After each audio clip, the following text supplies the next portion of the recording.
All right, there's a few things I want to say first. Thank you for coming and watching this. I'll try to go through it not so fast that that we get too fast, but I don't want you to get bored with it. This is my trip that I took to the country of Ghana, West Africa, on a mission trip with, and you'll see the pictures of Brother Jim Whitley and his wife Brenda. They are from Indianapolis. And Brother Mike Smith and his wife Sandra from Alabama. All of us met together in Atlanta. It was quite a little journey. I flew from Springfield to Atlanta, and then the overnight trip over to Amsterdam. We changed planes there, and then had a 6-hour trip down to Accra. Accra, and I'll show you a map of it here in a moment. Accra is now the capital of Ghana. At one time, Kumasi, or where that I traveled to, was, but that's no longer the truth. It was quite a journey, quite a trip. But I wanted to show you a few things that I picked up while I was there. These are handmade. In fact, I watched someone make them. I don't know how they do this. It's not cardboard, but somehow they starch it, and I'll pass that around so you can clip it together if you want to. These are fans that were made there. Also, I watched some people make these, and they were selling these in the market. And the market, I'll show you here in a little bit, not like the market. It's not a Walmart. They did have a store over at the mall. There was one mall in Kumasi. And it did have a grocery store / everything you wanted, sort of like Walmart, but it wasn't. Of course, things were different there. Also, I'm going to pass around this money. Now, you can keep it if you want to, but it's not worth much. There's a dollar bill, there's a 50, and they're called CDs. That's their money, and it takes, for one of these $1 CD, takes 5 of these to make $1 of ours. So it's pretty much, they don't have a lot of money. Also, this was made for me. I'm going to pass it around. It's kind of cool. Also, you'll see in a moment a picture of me and my wife and some clothes that they made for us. And now my wife didn't go with me. And they said, what's her size? And I said,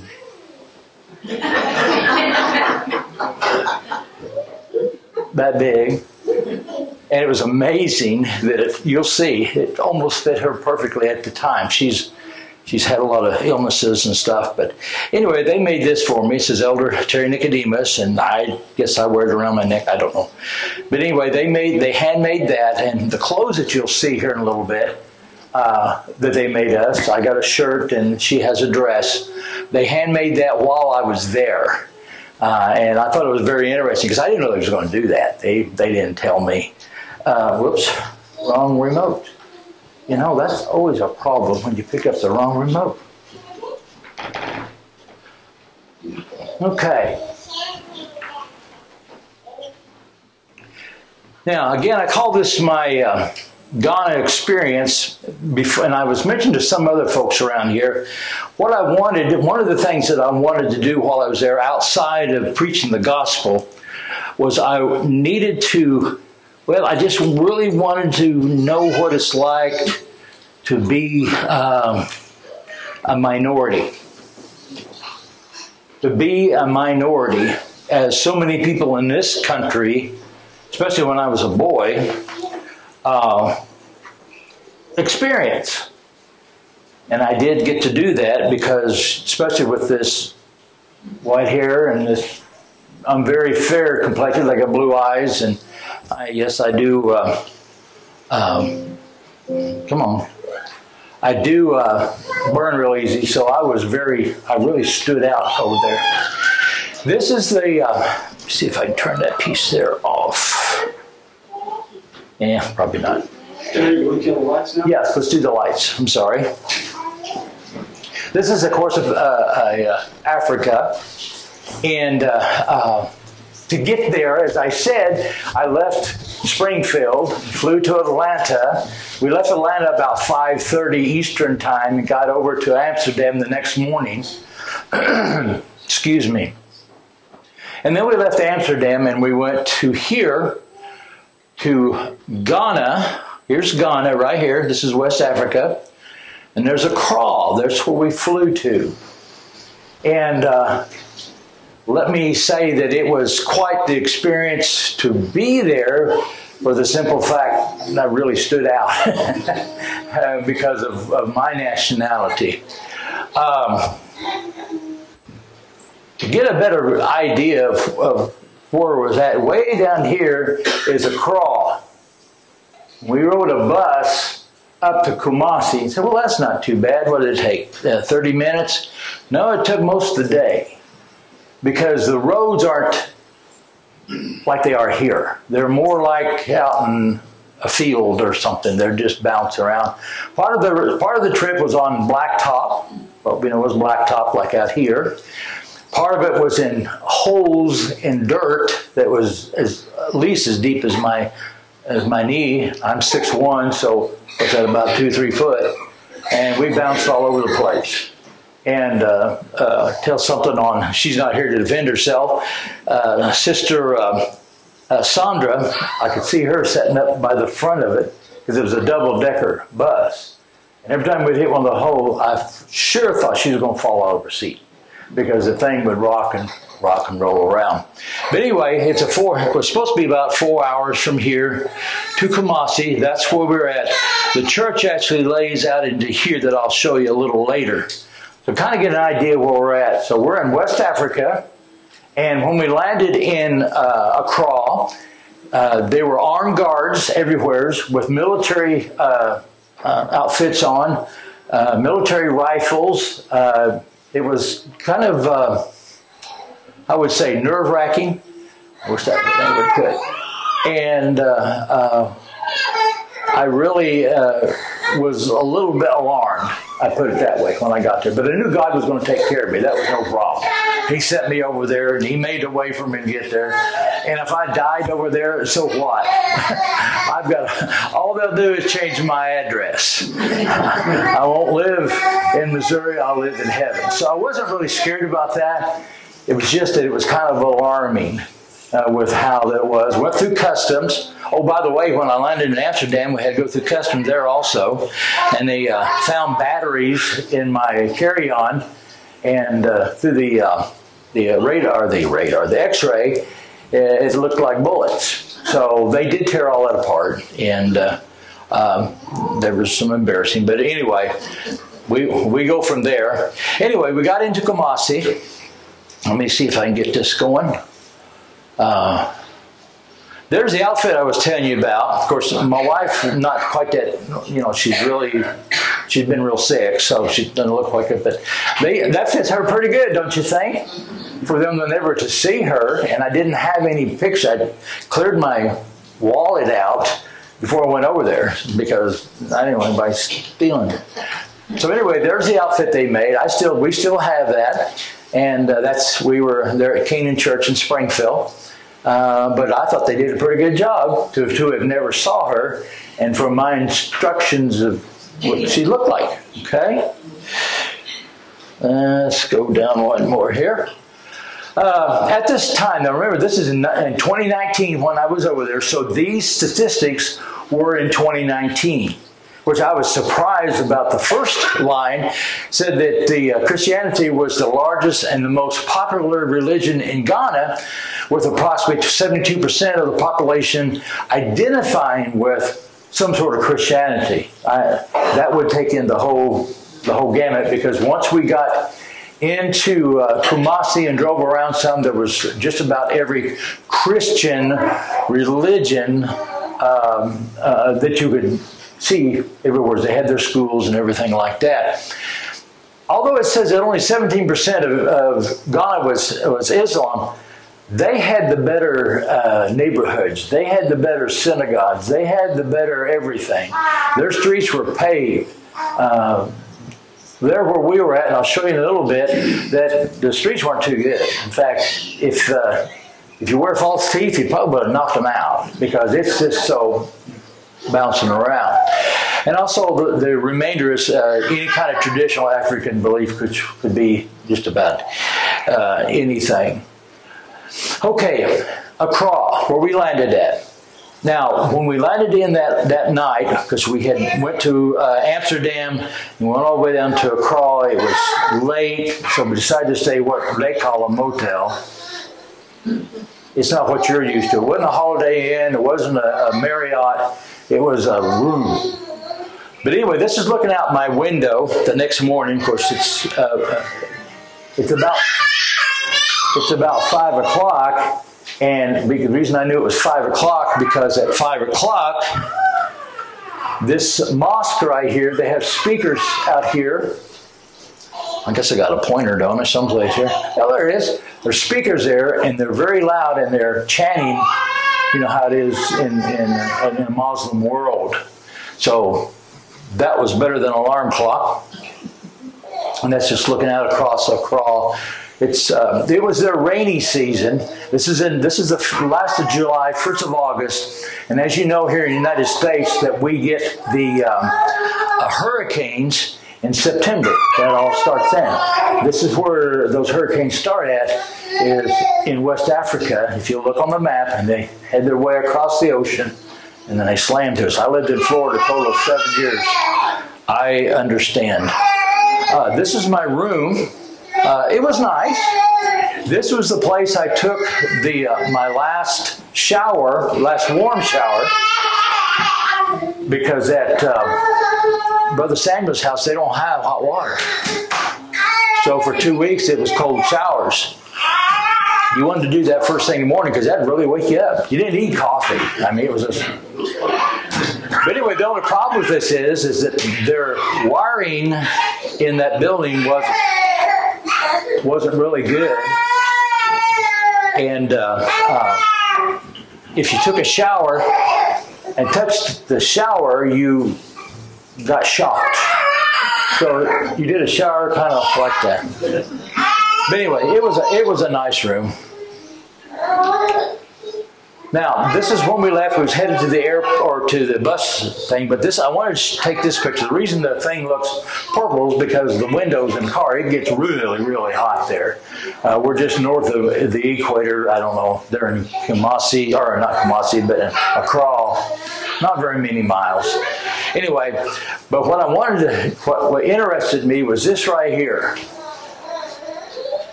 You'll see a lot of that. Balancing food or whatever it might be on their head. Now, if you'll notice right in here, if you can see it, there's a little pad they make them. They're kind of like a bean bag type thing. And they put it there, and then they put the whatever they're carrying on top of their head. Wrong way. And then there's some more. You'll notice different ones. That's just the congestion. Horns are honking continually. Now here when you honk your horn at somebody, probably it's because they pulled out in front of you or something. You know. There they do that so you'll know where they're at. Horns are constantly going.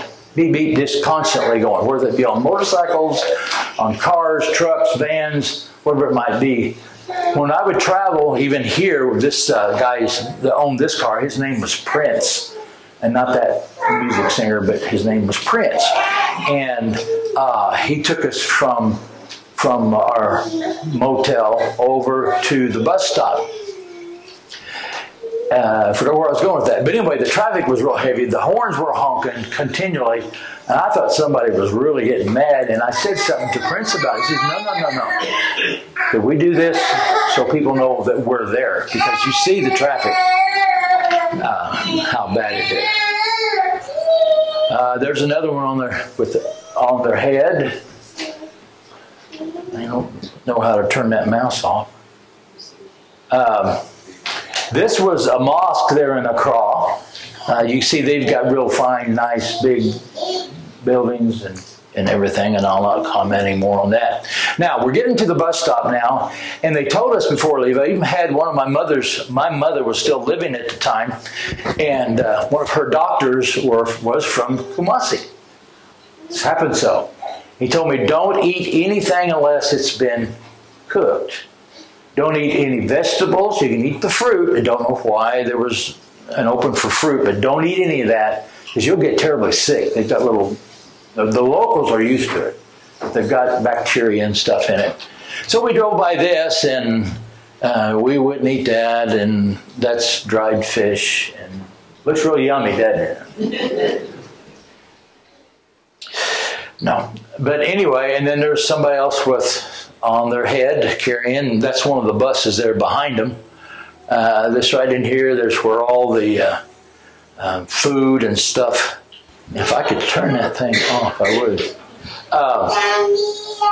This guy's got sunglasses on his head. We're sitting at the bus stop. That's Brother Mike and Sister Sandra. And we're just waiting at the bus stop. That's our bus sitting out front there. They're selling a lot of Christian books or Muslim books. You could buy either, whatever your taste was. You could buy that, and they were out there. There was also some ladies right around the corner there was drinking local water out of bags. We did not drink any water unless it was bottled water. But we weren't to do that because we would get sick. Okay, here's the road to Kumasi.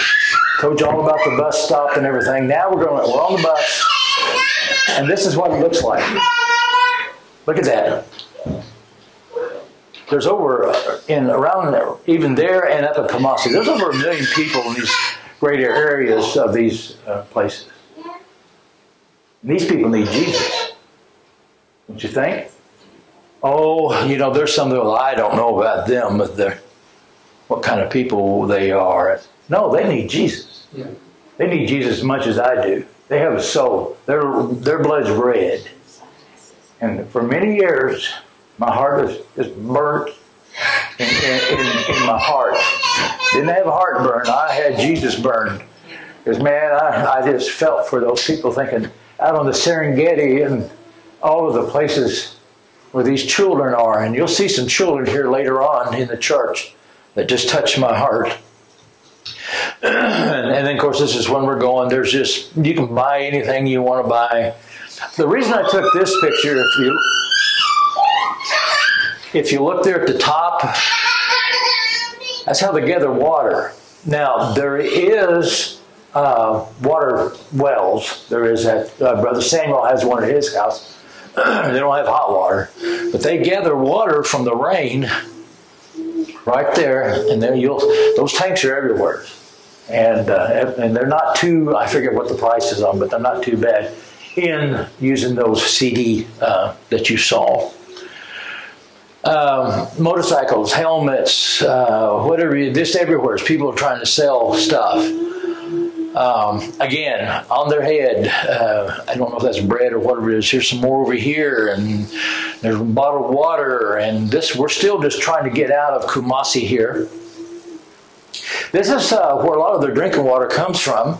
It looks pretty nasty, and it is.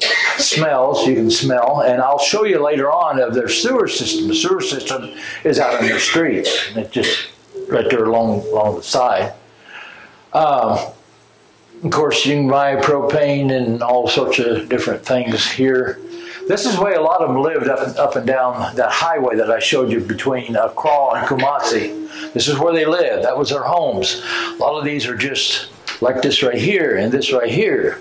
I walked by a gentleman's home there in Kumasi that his entire home was not as big as this area up here. It was just a little small area, had a tin roof on it, had 3 walls. He had what my grandma used to call a pallet, in other words, a place to lay, and a chair. That was his world. And he was trying to sell little trinkets and things that he carved with his hand. So that's... I left leaving Africa realizing I've got so much. I have got so much. I've got more earthly things than I need. And you can ask Paul and Shirley, we've downsized and still haven't enough because I still got my ham radio. But anyway, that's not leaving, by the way. But I have so much. I got 2 nice cars. I got a place to live. I'm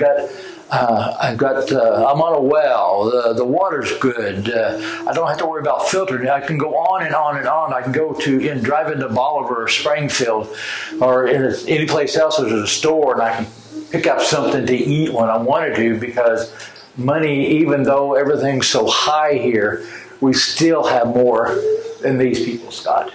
I want you to think about that when we get into seeing what the church looks like and all there in Kumasi. And just some more going up and down. I just started taking pictures going up and down the road. And then here's some more. These people, that's their life. That's where they live.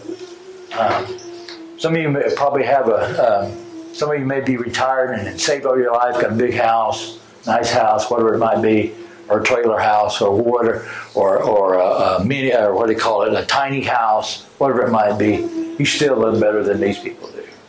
And they don't have Social Security to lean on. They just live from day to day to day. Now, when I was over there, and I did not get it on the presentation, by general rule, the average Ghanaian lives to be about mid-60s. Now, I'm going to tell you a story at the end about a 100-year-old woman that got saved. Well, I'll tell you about it now. After I left, Brother Smith stayed and went up into the top part of the country and did some mission work up there. And there was a woman that was there, was 100 years old, which is very not heard of in Africa, because they just don't live that long because of their conditions and everything. And he said that she actually got down. I can't hardly get down on my knees. She got down, and I've got pictures at home. I didn't put it on the slide, where she's seeking the Lord. This 100-year-old woman crying unto Jesus in her own language. Jesus saved her. Brother Smith said that you should have seen that little woman. She's little. I don't mean any disrespect, but this is, my grandma was like a little dried up, you know what I mean? Just a tiny, tiny little thing. And she got saved. And said her face lit up. She talked about how that Jesus had saved her soul in her language. The language they speak there is called Twi. It's not like in some of the other parts. It's sort of a, well, you can look it up. Twi, T-W-I. They try to teach it to me, and I'm still having a hard time with English, so, you know. We did have a bus stop along the way. This was about 2.5 hours in, and of course they've got called a rest stop. And these ladies here was with a religious group out of Kumasi. I don't know what it was, but they were all dressed really nice. And I think, now let's go back one. Come on here. Yeah, there it is. Pepsi. And I did see that they, you know, in places, especially when we got up to Kumasi, we went over, they did have it was government-owned mall. And this is where they had this store that was kind of like Walmart. But they had anything, they had cornflakes, Kellogg cornflakes. They had all that kind of stuff there. So it isn't that they can't get it, they just can't afford it. So let's go on to here, and this is, like I said, we stopped, and to use the restroom, you had to put one of their quarters in. It's different. I don't have any of those. I didn't keep any change. I just did the bills. This is their big police department there, about the size of a outhouse, I guess. But anyway, that was I just took that picture because I thought it was kind of funny. There was a lot of what they call the bush. I call it jungle. Because one of the mission that you'll see here later on, mission efforts is out in what they call the bush. I call it jungle. It took us forever to get that way. It was quite a deal. Anyway, that's some of the countryside. I thought that was kind of pretty. Kind of remind me of up around St. Louis, kind of the Ozarks, you know. Now, I think you see what's in the center. Death is not unheard of. Like I said, the young and the old die alike. And I saw a lot of places, even out in the middle of no place, where they built caskets. They're pretty. They have bright colors. This was happened to be blue. I saw pink and red and green and real bright, and then some pastels. There was one of the local cars. I had to take a picture of this because the food. I didn't get this big, but not by not eating a lot. I'm 6'1.5", and I weigh 200 pounds, and but I saw that and I thought, fast food. Isn't that something? Fast food. What is their fast food? Well, the fast food is chicken. And you don't get enough chicken, you can go buy some chicken. And they do have one delicacy. It's called a grass eater. It's a rodent. It's about that big.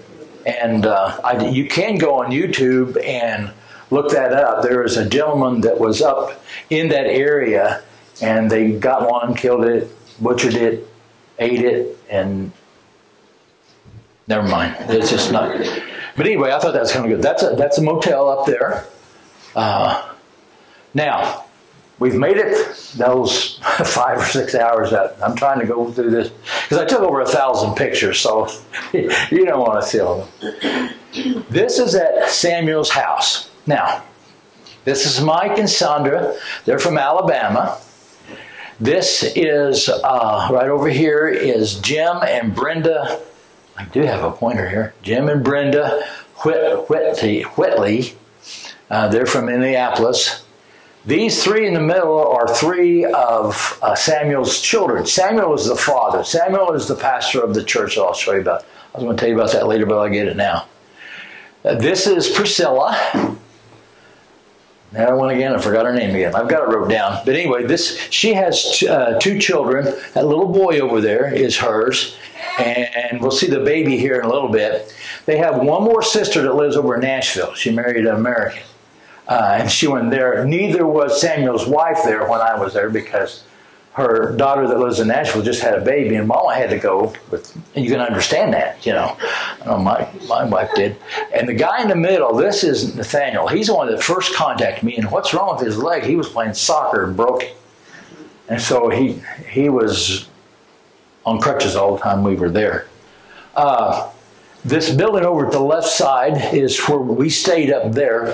Samuel had bought that just for visiting, and there's 3 bedrooms up there. Well, actually, there's 4.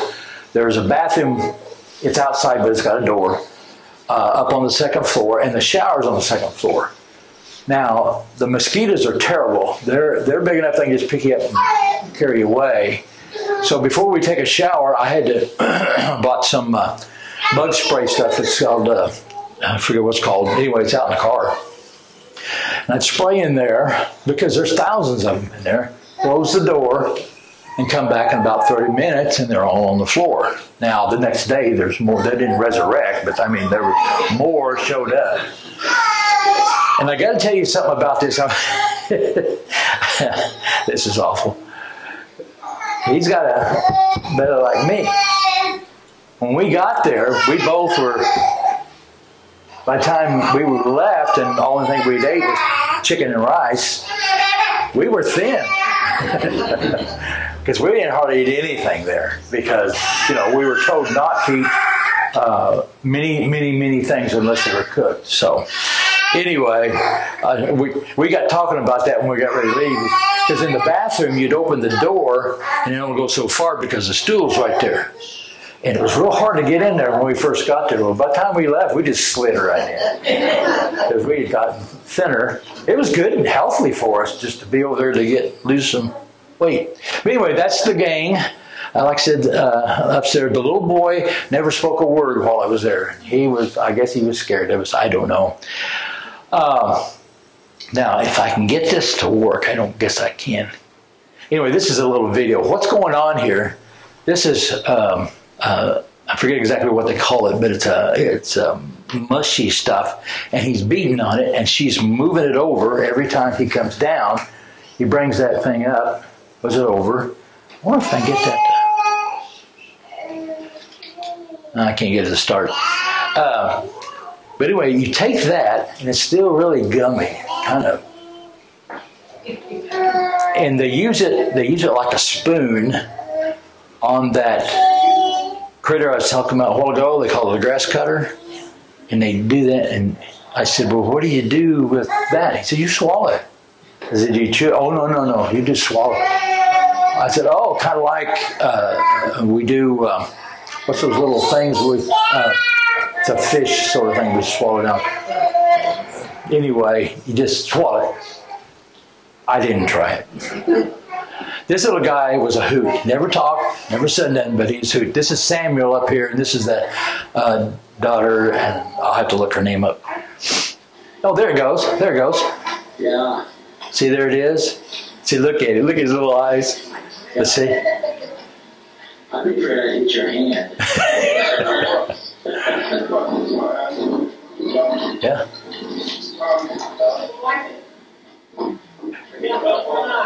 See, she keeps putting water on it, and that's it. Yeah, it's kind of a texture thing with me because it was. Anyway, they loved it. It was good. I forget exactly. He just said what it was. Not tofu. It's anyway. Doesn't matter. That's what they eat a lot of, and they make their own food. Now, I got to tell you about this. This is that lady's little baby. This is the first time this baby's seen a white woman. Now look at her face, and look at her hand like. And she did. She moved her head around like that because this lady right here is Sandra Smith, and she's just holding it, and that baby's just so overwhelmed with this white woman, her skin. And I notice that even when we go in the market, the little children would come up and want to touch my hand, because they're not used to, because I was a minority, and I'm glad I felt that. But anyway, isn't she the cutest little thing? And she would carry her mother would carry her on her back like you see, and they showed me how to do it. She picks the baby up. She always has the wrap. Picks the baby up. The baby knows what to do. Spread its legs, get on there. She wraps it around, stuffs it in, and walks off, and that baby just riding away. It's just really, really cool. This is in their backyard, this coconut. They had bananas, coconuts, they had pineapple, they had, bananas there taste a lot different than what you buy at the market. In Bolivar or Kansas City, or I don't care where you buy them at. They're just delicious and really sweet, and mangoes. Oh, I've had mangoes. I used to be a produce manager at a store in Bolivar, and I knew what mangoes were. And I ate that, and I said, what's it? It's a mango. I said, that's got to be the best mango I ever ate. I said, where'd you get it? Out in the yard. Because if you go back to here, it gets you back up here. These are all right here. See all those? That's in their yard. The house that they live in, is behind. You'll see that a little later. So anyway, they had that, and of course there's the bananas. Those are still green, of course, and they're grown in their yard, like you grow corn, in your garden. Only that thing is just continue, pretty neat. This right here, now this is Andrew, the other son that wasn't in the original picture. This is actually the leaves off of a banana tree, and the leaf part is gone. In that the stem part, they pull it out, bind them all together, and make a broom. Now, you'll see in the next slide that he's actually using it like that, but you can put a stick in it if you want to, like we do, but they don't. See, there he is. And he's just sweeping we had a little living room right there. And there was a bedroom back here. This was actually a balcony, and there's another bedroom over there, one over here, and those two had air conditioning. Mine didn't. It just had a ceiling fan. And yeah, I sweated a lot while I was there. I guess that's probably why I got so thin, because I sweated it off. This guy, this kid right here, Andrew, he's one of Samuel's sons, highly intelligent. I asked him about the history of Ghana, and I don't remember everything he said. He was so good with it. Those bills that was passing around, if you look on there was 5 or 6 men on there. The one on the left corner was the one that actually got them pulled away from Britain, because they were British. They still had a lot of their technology and a lot of their thoughts. They asked one if I had a torch Andrew did. Why would I have a torch? Because I think of a torch like that with fire and stuff. I said, no, I don't have a torch. He goes, oh. He said, let me think a minute. Flashlight. So I've got a flashlight. He said, I'm sorry, that's from back when we were under British rule. Isn't that something? A torch. And I took that. I had some members at church send that to me. I could drink any water I wanted to and purify it. They said they use it all in the United States. I didn't. Now, in that building that we're in, this is Samuel's house over here. And yes, they do wash every day, and they do it by hand. That's the street out in front of his house. They do have a gate. You can't see it's behind this pole right here. They did use a lot of solar because electricity is so high and it was going off all the time. But they would come up every day and ask, do you have anything that we can wash?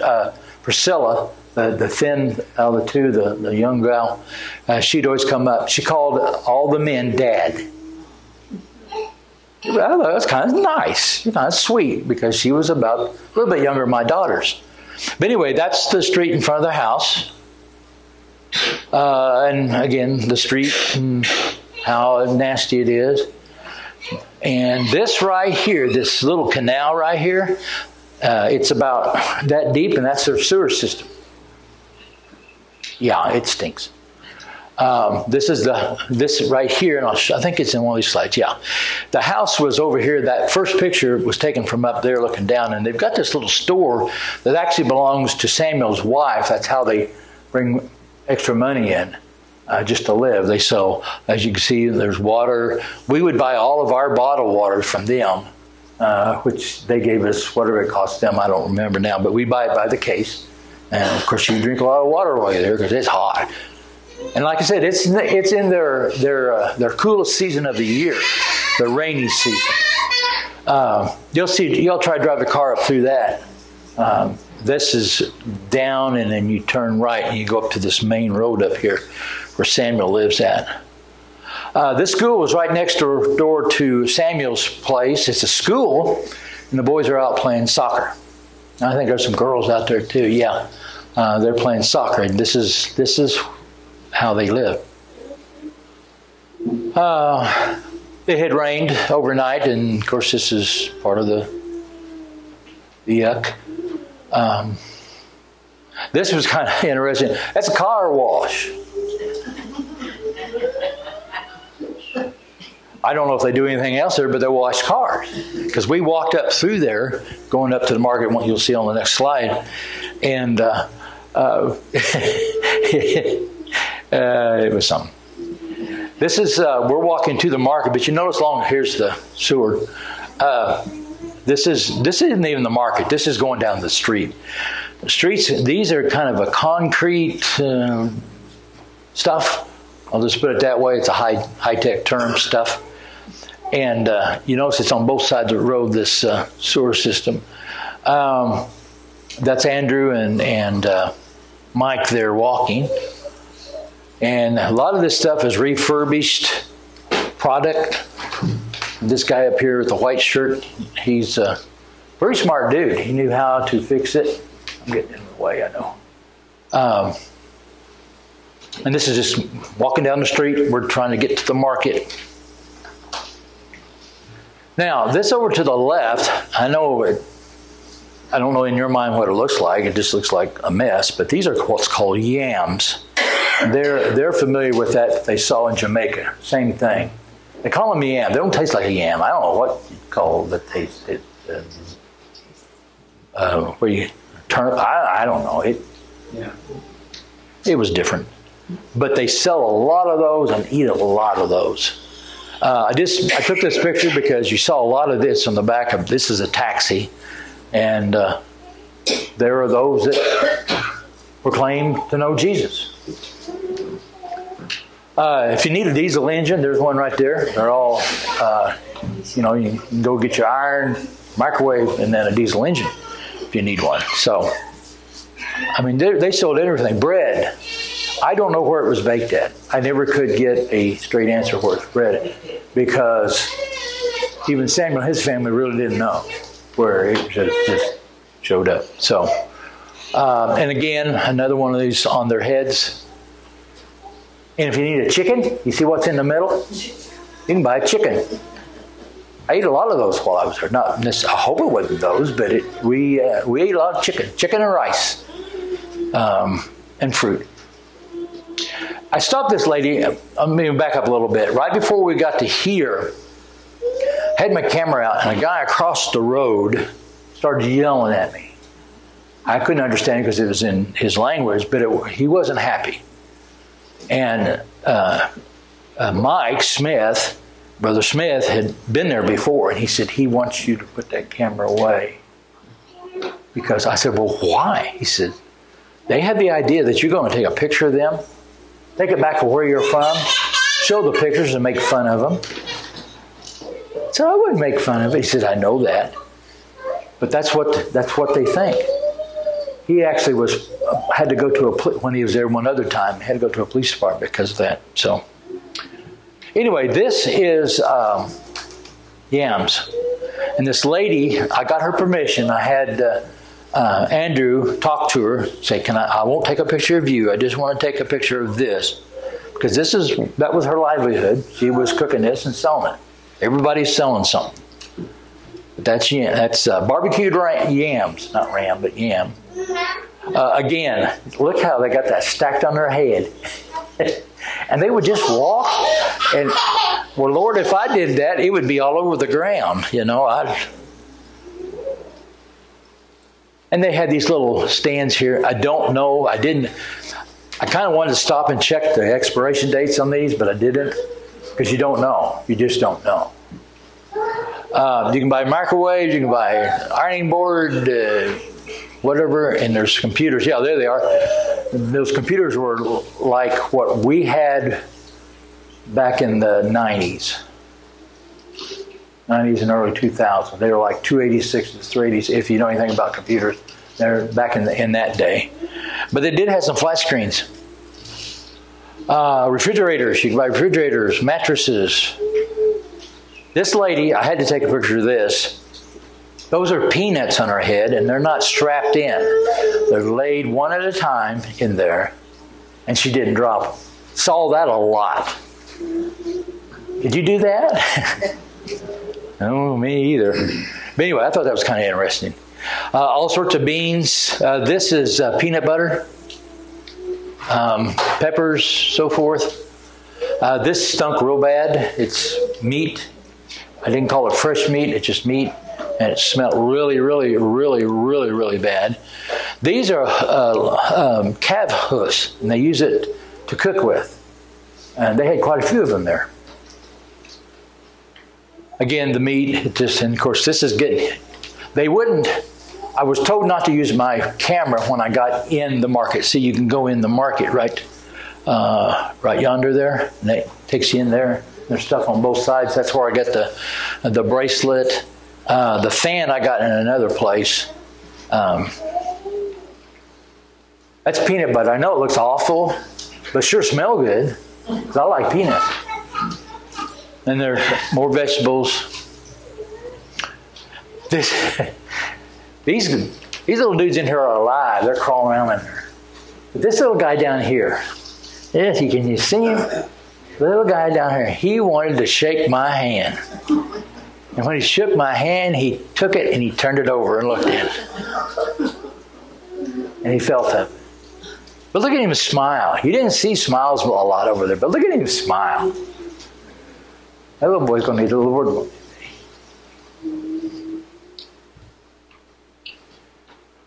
You can get eggs. No, they don't put it in refrigerators, so kind of potluck. You can get a stove, and you can get everything there, and even a kitchen sink. So, yes, they had a Kentucky Fried Chicken there, and no, the recipe hasn't made it to Ghana. The secret recipe. We ate there. We ate it. It was chicken, but just like the chicken I ate at Samuel's house. But anyway, I thought that was kind of funny. Oh, and across the road here, they had a thing. It didn't say Starbucks, but it was almost spelt like that. And they had coffee, but we didn't go in there. These little guys are washing windows. If you slow down someplace, they start washing your window. 2 CD? CDs are those, you know. This is just a congestion as you go down the road. See how it's just people everywhere. Horns are honking. Again, more coffins. This is the last one in this bunch. This is a bank. Got to tell you this. We went to a bank with Andrew, like this, not this very one, but one like it, and had an ATM outside. Now you think there are 5 white people standing in front of this bank. Well, it's kind of opposite of what if you had 5 just standing laundering.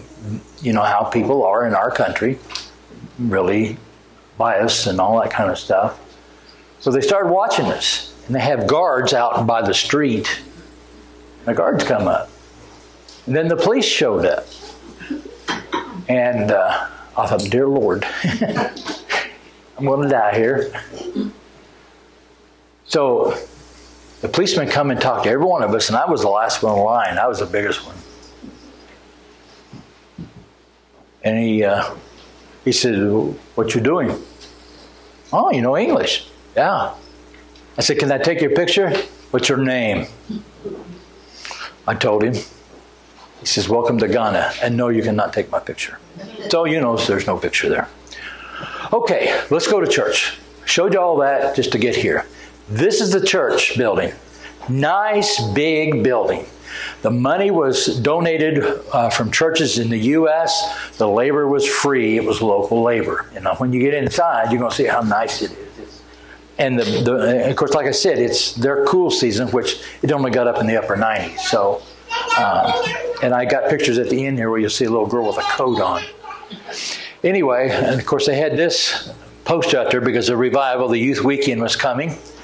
This, the F-A-W-O-A-D-E is the name of the actual town that the town that it sits in. You know, like there's Springfield, and then there's Republic, and then there's, you know, you going on.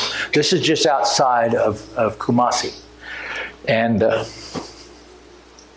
tell you, folks, I felt the Lord there. And of course, they had to put the poster up. I'm running for office. That's what it looks like. Okay, Friday services. And of course, the two are probably talking about me, but that's me with the frown on my face. Okay, this guy on the end was a deacon there. He's since passed away. And this was on, like I said, it was the Friday service. We was going to have Thursday, Friday, but the weather got so bad. So there that is, and there he is, and all these people sitting in there, and all these young people. Now this, like I said, this wasn't Sunday, but there was a lot of young people there, and every one of those need Jesus.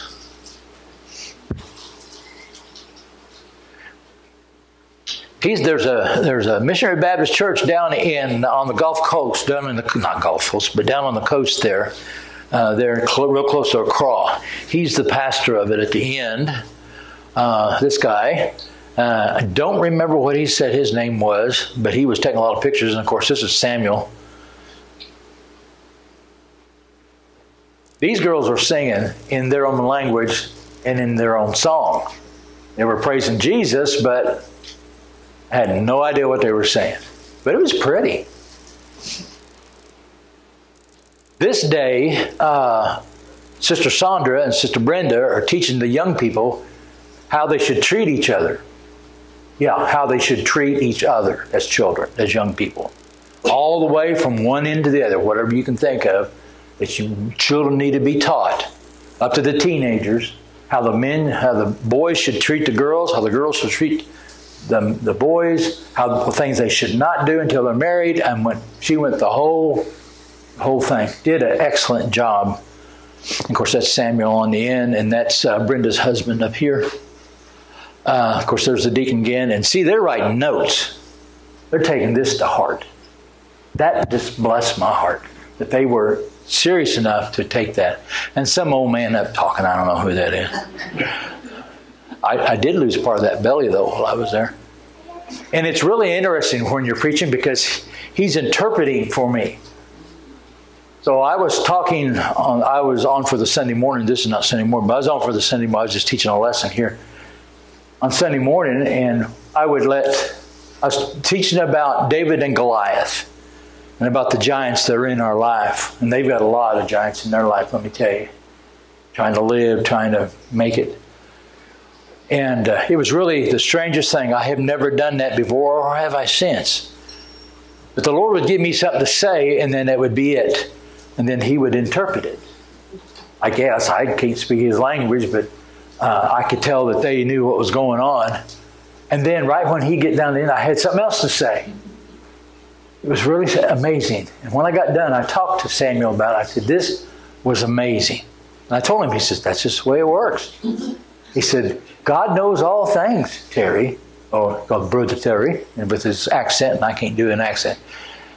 But he said, He knows.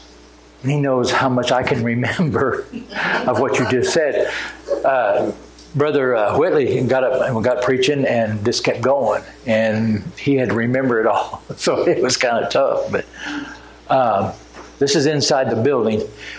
This is at the night service. Now, right over here, can't hardly see her. There's a lady right in here. And I was sitting up there, and their pulpit is made with plexiglass. You can see through it. I could see that girl, and I could hear her. I could hear her crying unto the Lord in her language. Friends, I could feel it. And I said, "Oh God."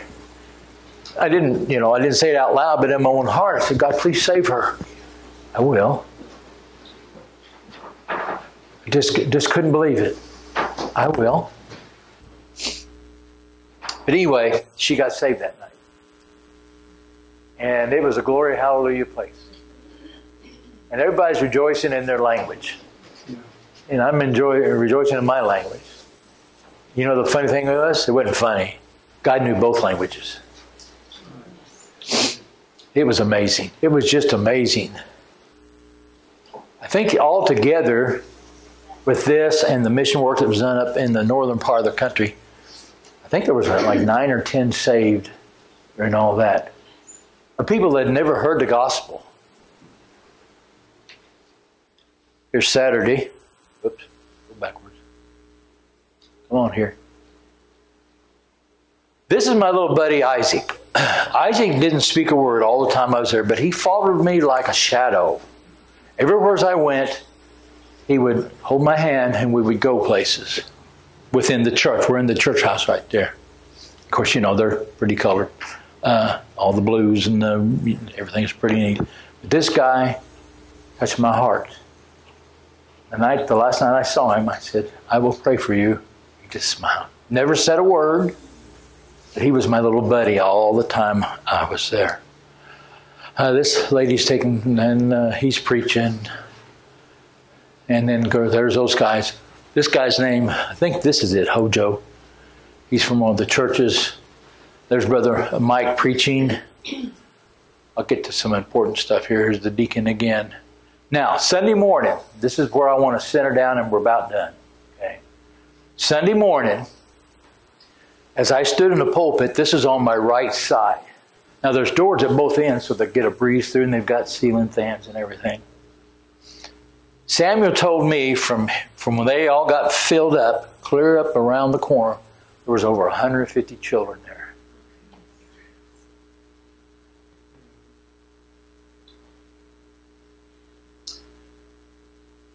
That had been a burden on my heart for years, to tell the young people of Africa about Jesus.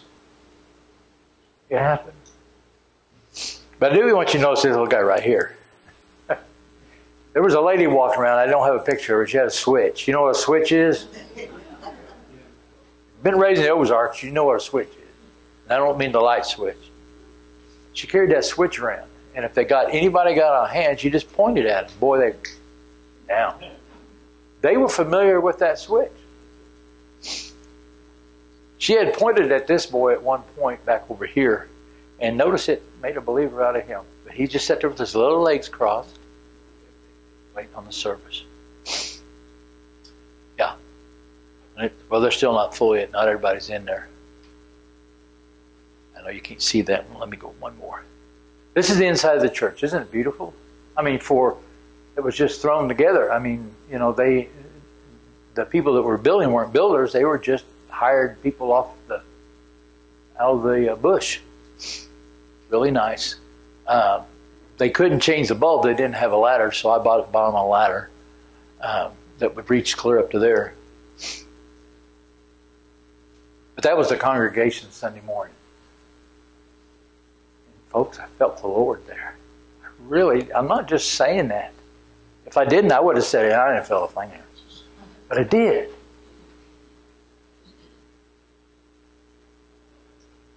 Now, I wanted to show you this mission out in the bush. We're getting down towards the end, so hopefully I didn't take too long.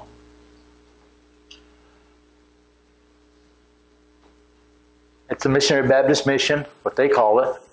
And I don't know him. I quit trying to say their words.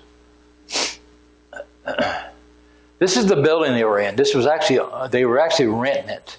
It was owned by somebody up in Europe that was starting a house there and then just kind of left it. But they're having to rent from them. This right here was the only light in the whole building, right here. That was it. There was no other light. There was one light. Because they couldn't afford it anymore. If you'll notice, right here behind this gentleman here, this gal's got a coat on. It got in the 70s that night. She was freezing to death. It was like 78, 79, something like that. Because they're so used to the real heavy weather. Go on over to here. We sat over here, and then we stood up here and there's where he stood to preach underneath that light. Bugs, I mean, they were big enough they could drive your car for you. I mean, they were huge. Jim was sitting by me at one point. He had one laying right here. I thought sure he was going to pick him up, carry him away, because he was so big. It was a big old something or other. And there they are. Had a full altar that night. Don't know if anybody got saved or not. I didn't go back to this spot after I was there. This is Ebenezer Baptist Church. It's out north of where that last picture that I took. It's out north of it. Guy they call Hojo. That's really his first name. I can't pronounce his last name. Is the pastor there. But they've kind of fallen on hard times. And we went there one night, me and Brother Smith. I think there were 3 people there. So it's a nice building. In fact, if you go around the back, there is actually a basement home that the pastor lives in. And of course, this is the group. There's everybody. We're standing in front of all the deal, all of their plants and all. There's Andrew. I got to tell you this. He liked my name, Nicodemus. He just really liked that. He said, I like Nicodemus. I like the name. I said, okay, I'm going to adopt you. Your last name's Nicodemus now. He goes, really? I said, yeah. So Samuel on Sunday morning told the church that his name is no longer Andrew, it's Nicodemus. Very good kid. He's been going to school and getting an education. There's Priscilla and Mike, and there's the bunch of us, and the baby. We had such a blessed. Pray for this guy, for Brother Samuel. He's in his 60s. As I said earlier, the life expectancy, I can't even say it, is in the 60s. So hopefully nothing. Of course, I had to get shots, had to get malaria pills, I had to get yellow fever and typhoid and all those shots, and I still got a knot here where they put that one in. And then after you get home, you have to still take the malaria pills for another week after you get home. And of course, I'm fine as normal. That's it. I was going to go back in 2020, but COVID hit. Any questions about what you've just seen? I tried to go through it as best I could and as fast as I could. That was over 120 slides. Well, I hope that you got at that and start thinking about what I did when after I left there and I had that long plane, we flew back to Amsterdam, then back to Atlanta, and back to home. I left one day and got home the next. Number one, how fortunate that I was to be raised as I was raised. To hear the gospel all my life. I had clothes on my back, I had shoes on my feet, I had a roof over my head. As you can tell, I had a lot to eat. I'm the biggest one out of two brothers, me and my brother. He's a little bit shorter than I am. But I felt so ashamed to complain to God. Oh, God, I just don't have enough. I need this and I need that. I don't need anything. Have you ever gave money away to people? I do that now. I do. I just do. Because I am so fortunate to be able to be raised where I was raised at. To hear the gospel, to get saved at 10 years old. God called us to preach. I don't know. I've done a lot with that anymore, but I will go home to heaven one day and I'll see some of those people. So, go ahead. Was Samuel kind of over all of it? Up in that area, yes. And I'm glad you brought that up, Sister Sheila. Shirley.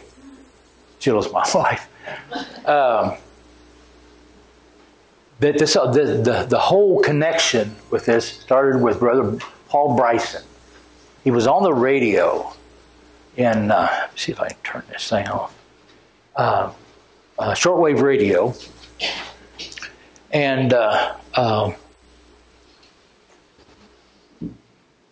Brother Samuel and some of them down in there heard, oops, I got to hit that again, heard him on the radio. And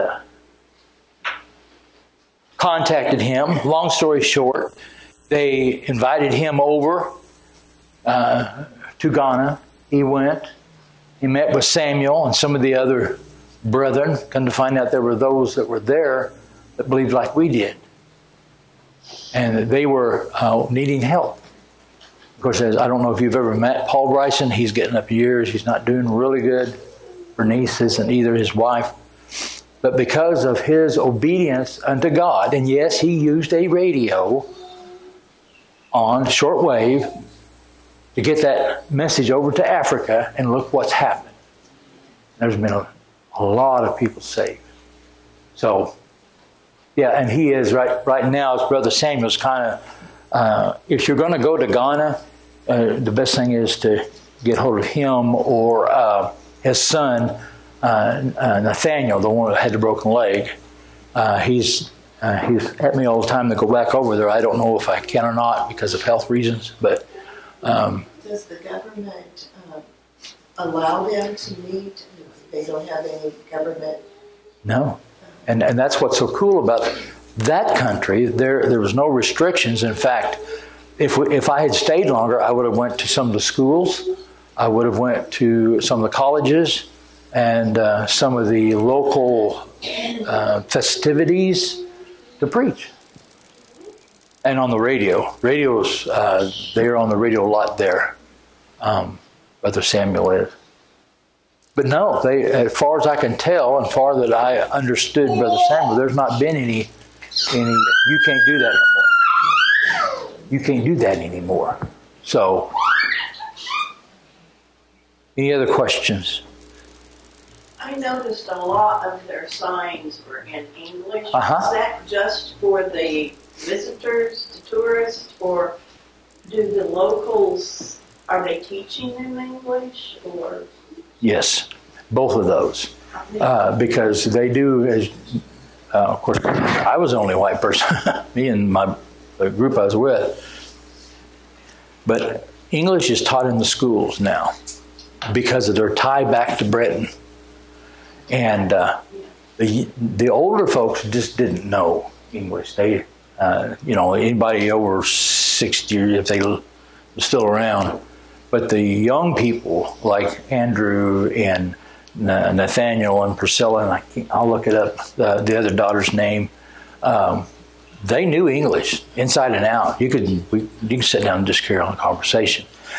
I'm glad you brought that up because that's the first thing I noticed when we got started out to go to the bus stop. Well, them is in English. It's because of their tie back to Britain. Yeah. Good question. Yes. I went on a missionary trip to Jamaica and did vacation Bible school stuff. One of the things I found in Jamaica was, and I wondered if it was the same in Africa. In Jamaica, it's not safe.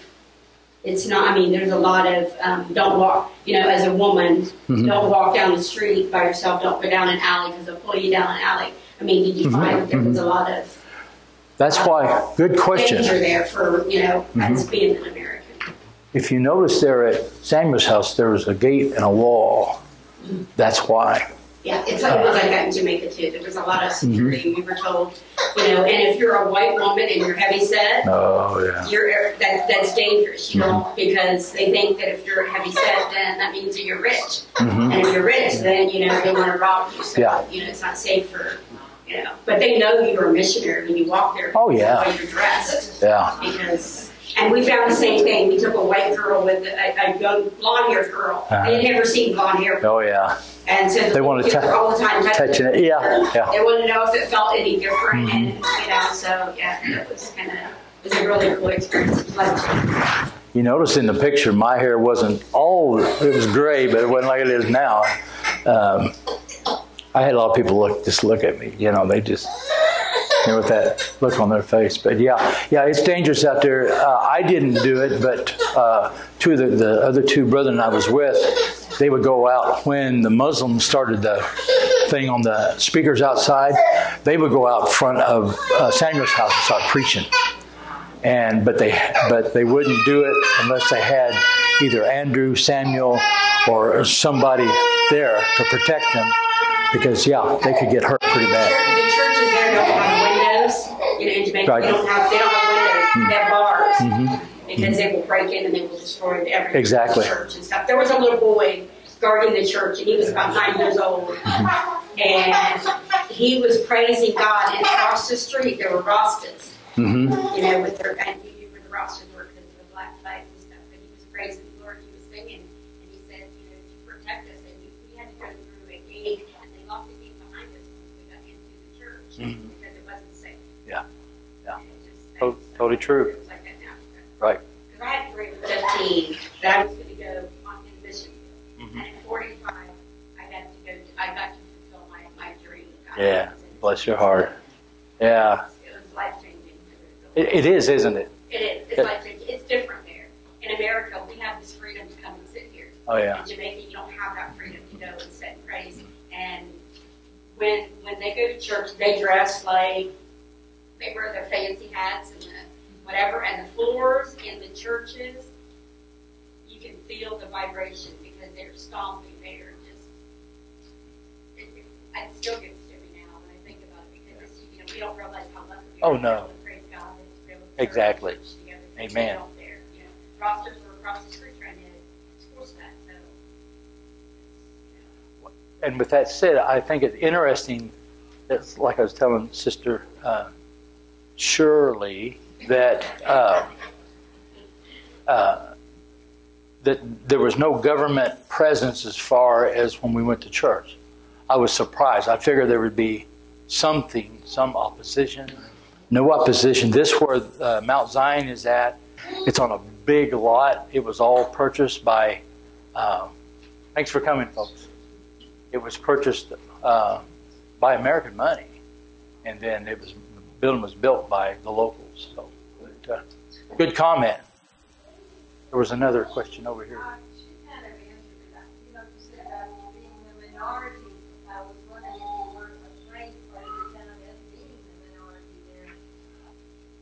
Yes and no. The reason I say no is because I stayed with somebody from the church that would protect me. As long as you had, this is what they told us anyway, as long as I had Andrew, or I couldn't do Nathaniel because he had a broken leg, but special Samuel, we went a lot of places with Samuel.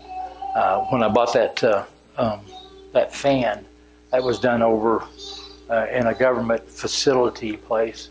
But I didn't feel scared then. But at night, if I felt that I would go outside even, and we were inside that, you say, compound. But see, our restroom, you had to go outside of our room, down the hall, then, and you're outside. Then I was a little leery.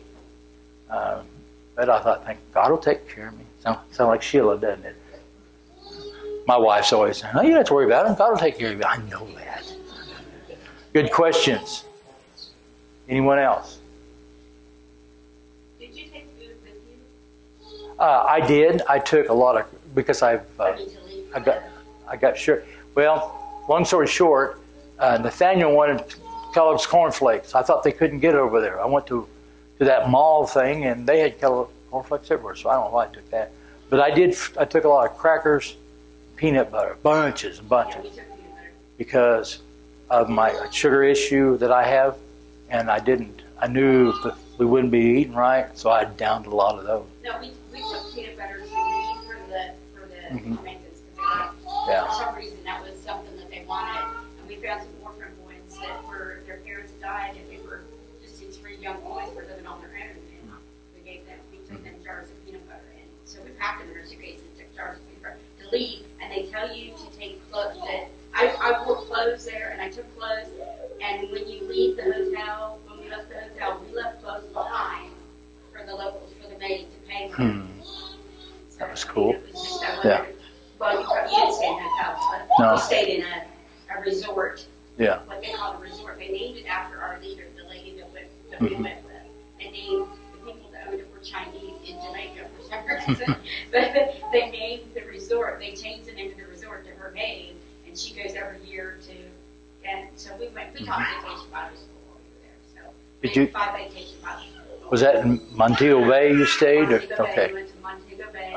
We went up to Kingston, and we were all over the mountains, we went to the falls. And Yeah, I hear Kingston's more dangerous than. yeah, Kingston is very dangerous. I used to work for a company called something. Anyway, I taught computer software. I forget the name of the company. But anyway, they had a location in Kingston, and they had to shut it down because it was just too rough. New Horizon Computer Learning Center is what it's called. They don't have schools there. You go to kindergarten, you go to preschool, you start school at 3. By the age of 6, you're done doing schooling unless you're rich and you can afford to pay to go to a public school. And so we built a school over there. Cool. The mission group that we went Yeah. built a school over there. And you know they appreciated it so much. Yeah. Yeah.